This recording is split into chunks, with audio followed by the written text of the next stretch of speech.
William Topaz McGonagall, March 1825 to 29 September 1902, was a Scottish poet of Irish descent. He gained notoriety as an extremely bad poet who exhibited no recognition of or concern for his peers' opinion of his work. He wrote about 200 poems, including The Tay Bridge Disaster, the famous Tay Whale, which are widely regarded as some of the worst in English literature. Groups throughout Scotland engaged him to make recitations from his work, and contemporary descriptions of the performances indicate that many listeners were appreciating McGonagall's skill as a comic music hall character. Collections of his verse remain popular, with several volumes available today. McGonagall has been lampooned as the worst poet in British history. The chief criticisms are that he was deaf to poetic metaphor and unable to scan correctly. His only apparent understanding of poetry was his belief that it needed to rhyme.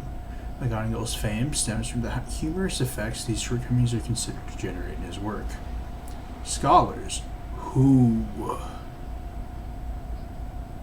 argue that his inappropriate rhymes, weak vocabulary, and ill-advised imagery combine to make his work among the most unintentionally amusing dramatic poetry in the English language. His work is in a long tradition of narrative ballads and verse written and published about great events and tragedies, and widely circulated among the local population as handbills. In an age before radio and television, their voice was one way of communicating important news to an avid public. What does avid mean?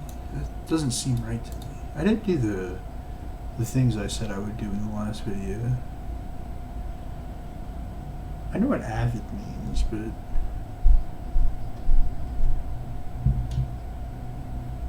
origins and early life. William McGonagall's parents, Charles and Margaret, were Irish. His Irish surname is a variation on McGonagall, a popular name in country Donegal.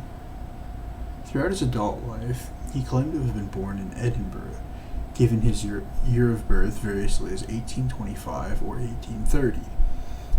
But his entry in the 1841 census keeps his place of birth, like his parents, as Ireland.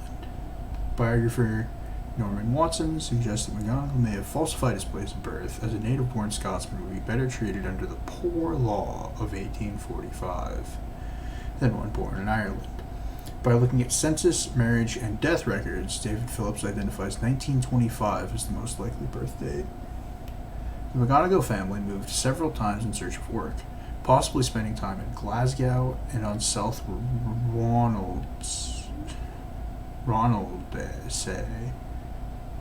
Ronaldsay, before settling in Dundee around 1840. Here, William was apprenticed to follow his father's trade as a hand-loom weaver, putting end to whatever formal education he may have had. Having learned his trade, McGonagall proceeded to educate himself, taking great delight in reading books, particularly cheap editions of Shakespeare's plays. On the 11th of January 1846, he married Jean King, a fellow mill worker from Stirling.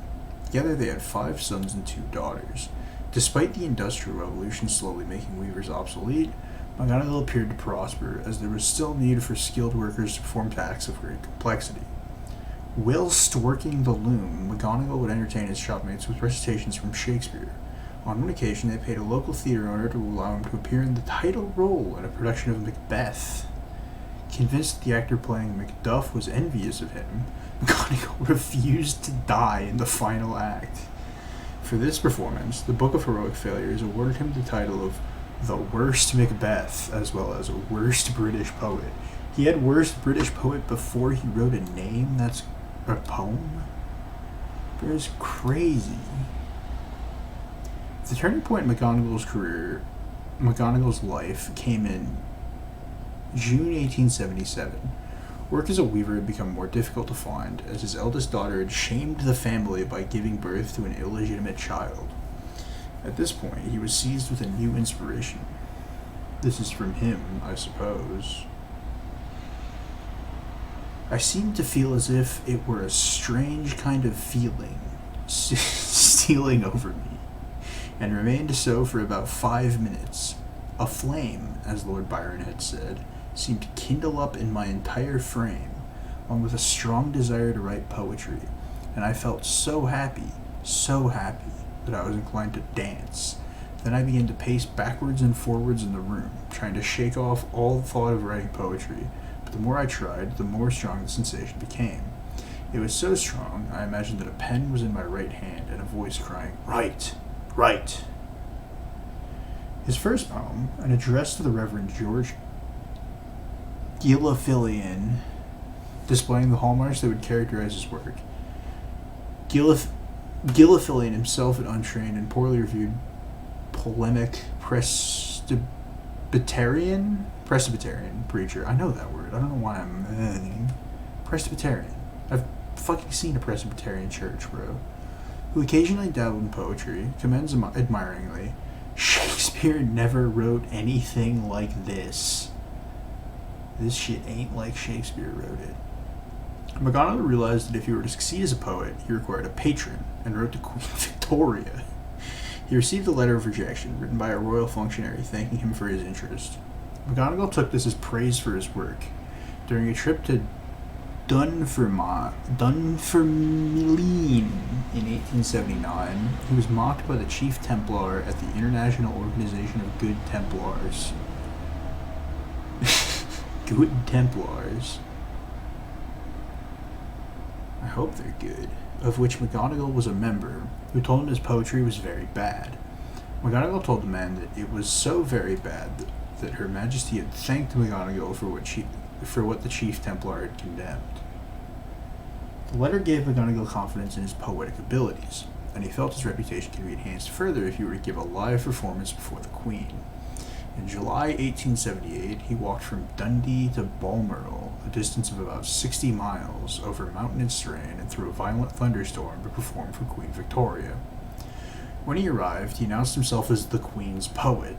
The guards informed him, "You're not the Queen's poet. Tennyson is the Queen's poet." Alfred, Lord Tennyson, was the poet laureate. McGonagall presented the letter but was refused entry and had to return home. Undeterred, he continued writing poetry, and he reported events to the newspapers, earning some minor recognition. This is like a Kramer bit. This guy's like a Kramer. Throughout his life, McGonagall campaigned against excessive drinking, appearing in pubs and bars to give edifying poems and speeches, which proved popular. He met with the ire of publicans on one occasion, being pelted with peas for reciting a poem about the evils of strong drink. In 1883, he celebrated the official opening of the University College Dundee with the poem "The Inauguration of the University College Dundee," which opens with the stanza, "Good people of Dundee, your voices raise, and to Miss Baxter give great praise. Rejoice and sing and dance with glee, because she has founded a college in bonny Dundee." McGonagall constantly struggled with money and earned money by selling his poems in the streets or reciting them in halls, theaters, and public houses. When he was in periods of financial insecurity, his friends supported him with donations. In 1880, he sailed to London to seek his fortune, and in 1887 to New York. In both instances, he returned unsuccessful. He found lucrative work performing his poetry at a local circus. He read his poems while the crowd was permitted to pelt him with eggs, flour, herrings, potatoes, and stale bread. For this, he received 15 shillings a night. McGonagall seemed happy with this arrangement, but the events became so raucous that the city magistrates were forced to put a ban on them. McGonagall was outraged and wrote a poem in response entitled "Lines in Protest to the Dundee Magistrates." "Fellow citizens of bonny Dundee, are ye aware how the magistrates have treated me? Nay, do not stare or make a fuss when I tell ye they have boycotted me from appearing in the Royal Circus, which in my opinion is a great shame and a dishonor to the city's name." Throughout his life, McGonagall seemed oblivious to the general opinion of his poems, even when his audiences were pelting him with eggs and vegetables. Arthur Norman Watson speculates in his biography of McGonagall that he may have been on the Asperger's spectrum. Christopher Hart, writing in the Sunday Times, says this seems likely. Insane thing to say about a man. In 1890, McGonagall was in dire straits financially. To help him, his friends funded the publication of a collection of his work, Poetic Gems. The proceeds provided McGonagall with enough money to live on for a time. By 1893, he was annoyed by his mistreatment in the streets and wrote an angry poem threatening to leave Dundee. One newspaper quipped that he would probably stay for another year once he realized that Dundee rhymes with 1893. Pretty good one, 1893 newspapers. Though trying his hand at writing prose and endorsements for local businesses for a short time, in 1894, he and his wife were full force moved to Perth. He really did stay the whole year. Soon after, he received a letter purporting to be from representatives of King Thibaw Min of Burma. In it, he was informed that the king had knighted him as Topaz McGonagall, Grand Knight of the Holy Order of the White Elephant Burma. Despite the fact that this was a fairly transparent host, McGonagall referred to himself as Sir William Topaz McGonagall, Knight of the White Elephant Burma, in his advertising for the rest of his life. In 1895, McGonagall and his wife moved to Edinburgh. Here, McGonagall met with some success, becoming a cult figure, and was in great demand. It did not last long, and by 1900 he was once again destitute, now old and sickly. Though he was now too frail to walk the streets selling his poems, donations from friends, as ever, kept him afloat. He died penniless in 1902, above what is now the Captain's Bar in Edinburgh's South College Street, and is buried in an unmarked grave in Greyfriars Kirkyard in Edinburgh. A wall-mounted memorial installed to his memory in 1999 is inscribed, William McGonagall, poet and tragedian. I am your gracious majesty, ever faithful to thee, William McGonagall, the poor poet that lives in Dundee. Additionally, a plaque above 5 South College Street in Edinburgh shows an image of McGonagall and bears the inscription, William McGonagall, poet and tragedian, died here, 29 September 1902. I hope people are impressed by my ability to pronounce Edinburgh. I don't get many on here, so I want to point out the wins when they come. The Tay Bridge Disaster. Main article, The Tay Bridge Disaster. The Tay Bridge Disaster has been widely reproduced and recounts the events of the evening of 28 December 1879, when, during a severe gale, the Tay Rail Bridge near Dundee collapsed as a train was passing over it. It begins, Beautiful railway bridge of the Silvery Tay. Alas, I am very sorry to say that 90 lives have been taken away on the last Sabbath day of 1879, which will be remembered for a very long time. Modern sources give the death toll at 75. And finishes, I must now conclude my lay by telling the world fearlessly, without the least dismay, that your central girders would not have given way, at least many sensible men do say, had been supported on each side with buttresses. At least many sensible man confesses. For the stronger we our house do build, the less chance we have of being killed. Really true. Really true. For stronger we our houses do build, the less chance we have of being killed. Really true stuff. More than a year before the disaster, McGonagall had written a poem in praise of the Tay Bridge, the railway bridge at the Silvery Tay, in which she specifically expressed a desire that God will protect all passengers by night and day, and that no accident will befall them while crossing the bridge of the Silvery Tay, for that would be most awful to be seen, near by Dundee and Magdalen Green. Once the replacement bridge had been built, he composed an ode to the new construction, an address to the new Tay Bridge, strong enough to all windy storms to defy. In popular culture, in comedy and theater, the memory of McGonagall was resurrected by comedian Spike Mulligan. A character named McGonagall frequently appears in The Goon Show, alternately played by Milligan and Peter Sellers. Milligan also occasionally gives readings of McGonagall's verse. McGonagall often introduces himself as William McGonagall, poet, tragedian, and twit. An episode of Monty Python's Flying Circus features a McGonagall-esque poet called Ewan McTeague, whose poems were actually prose requests for money. In 2018 and early 2019, a musical comedy play titled McGonagall's Chronicles, which will be remembered for a very long time, was toured in Scotland, retelling the story of the poet in almost rhyme. It was directed by Joe Douglas and written by Gary McNair. McNair appeared in the lead role with live musical support from Brian James O'Sullivan and from Simon Little, who composed the show's songs. In comedy, it was once remarked, if his poetry was any better, he would be anonymous. I like in comedy. Ooh. In literature and publications, a collection of 35 broadsheet poems of McGonagall's, the majority signed by him, was bought for £6,600, including commission, from Lyons and Turnbull, Edinburgh auctioneers, on the 16th of May 2008. Satirical magazine Private Eye has printed a number of McGonagall-esque poems concerning great events of the day, usually under the byline William Rees McGonagall, a portmanteau of McGonagall's name and that of William Rees Mogg. For example, in 2007, they covered the success of the Scottish National Party in the Scottish Parliament election. McGonagall was the subject of the newspaper column Ripley's Believe It or Not. Believe it or not, folks, Ripley's on 11 October 2007, saying he was often considered the world's worst poet, even by his own publisher. Yet his writings are still in print a century after his death.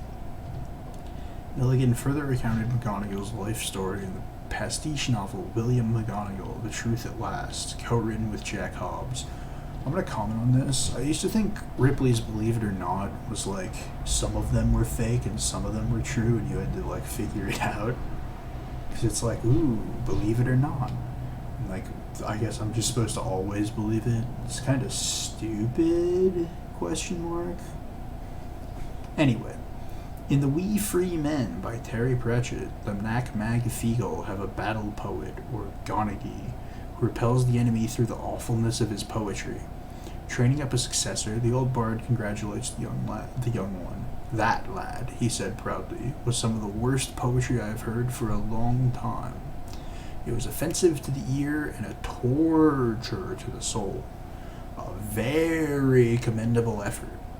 We'll make a Gonagall out yet. The Folklore of Discworld notes that this is a touching tribute to the memory of William McGonagall, famously excruciating Scottish poet. In the Harry Potter books, author J.K. Rowling chose the surname of the Professor of Transfiguration, Minerva McGonagall, because she had heard of McGonagall and loved the surname. No citation. The Life of the Bard and course-defying round tables, particular affection for the poet is celebrated in a comic graphic novel by one of its former members, Charles Naismith. The Scots language translation of Asterix names the village bard McGonagallix in reference to McGonagall. Oh, there's so many, bro. In live performances, Billy Connolly visits Dundee and the Tay Bridge during his 1994 World Tour of Scotland, where he talked about McGonagall and recited a passage from his book Poetic Gems. In motion picture, in 1974, a movie called The Great McGonagall stars Spike Mulligan as a fictionalized William McGonagall. Peter Sellers played Queen Victoria. In episode 13 of season 2 of the Canadian TV series Murdoch Mysteries, a murder victim is holding a copy of a book entitled The Collected Works of William Topaz McGonagall. While the death appears accidental, the detective suspects foul play because it is highly unlikely that anyone would voluntarily reach for a volume of McGonagall. In 2016, The Atlantic premiered a short documentary about the life of McGonagall entitled Worst Poet Ever. That's my comic book guy. If any Simpsons casting people are watching this, and also the comic book guy's voice actor is dead at the time that you're watching this, reach out. McGonagall's poem, The Famous Tay Whale, was set to music by Matthias Sieber for the second Hoffnung Music Festival in 1958. The arrangement calls for a narrator. At the premiere, the narrator was Edith Evans, full orchestra, a foghorn, and an espresso machine. The opening stanza, the epic rage of furious thunder on Glory Hammer's album Tales from the Kingdom of Fief, contains several references to McGonagall's poem The Tay Bridge Disaster. The closing epilogue of the song also ends with a direct quote of the final two lines of the poem. In 2022, the Norwegian duo El New released a song on streaming services called William McGonagall, a sad song from McGonagall's point of view. Sounds bad. I would assume that's bad. In radio, Dundonian actor Brian Cox. Dundonian. Oh. From Dundee. I see. Dundonian actor Brian Cox compared the comic character Bob Servant to McGonagall while playing Servant in a radio adaptation. Servant is the creation of Dundolian author Neil Forsneth, who acknowledged McGonagall as an influence on the Bob Servant character. Cox went on to play the part of William McGonagall in the radio play Topaz, a functional depiction of his trip to Balmoral, which was broadcast on BBC Radio 4 on the 26th of October 2013. Honors and memorials. McGonagall's home city of Dundee maintains several reminders of his life. The William Topaz McGonagall Appreciation Society held McGonagall Supper on board the frigate Unicorn on 12 June 1997, during which the courses were allegedly served in reverse order, starting with coffee and ending with the starters. A short play was performed by local actors. That's crazy funny. Oh my god, that's funny. Beginning in 2004, the Dundee Science Centre Education Outreach has hosted an annual charity McGonagall Gala dinner, in which guests eat their meal backwards from dessert to starter, and hear the welcome address as they depart, combining traditional and unconventional entertainment with four-course dinner and complimentary wine and whiskey. There is a McGonagall Square on the west end of Dundee. A number of inscriptions of his poetry have been made, most notably along the side of the River Tay on the pavement of Riverside Drive in Dundee. The monument contains a deliberate spelling mistake, reading, "Beautiful railway bridge on the Silvery Tay." Dundee Central Library maintains a William McGonagall collection of his works. He's buried in an unmarked grave in Greyfriars Kirkyard, Edinburgh. From 1950 to 1995, a memorial bench stood on the path immediate to the north side of the church commemorating McGonagall and bearing the typical McGonagall-esque inscription, "Feeling tired and need a seat? Sit down here and rest your feet." The bench fell into disrepair and was not replaced. It is not known what became of the small plaque. Poems. Main article. List of William McGonagall poems. McGonagall's poems were published by his friends in a series of books bearing variations on the title Poetic Gems. In the modern era, the entire series is reprinted in a single collection called The Complete McGonagall. When a poem was written, it has no bearing on which of the Poetic Gems books it appears in. The address to Reverend George Gilliffin and Requisition to the Queen were amongst McGonagall's earliest written poems, yet they appear in More Poetic Gems and Last Poetic Gems, respectively. See also Romeo Coates, Florence Foster Jenkins, James McIntyre, Amanda McKitterick Ross, Julia A. Moore, Wesley Willis, Tommy Wiseau, Scottish Literature, The Eye of Arion, Poe Taster. That's it. Thanks for stopping by.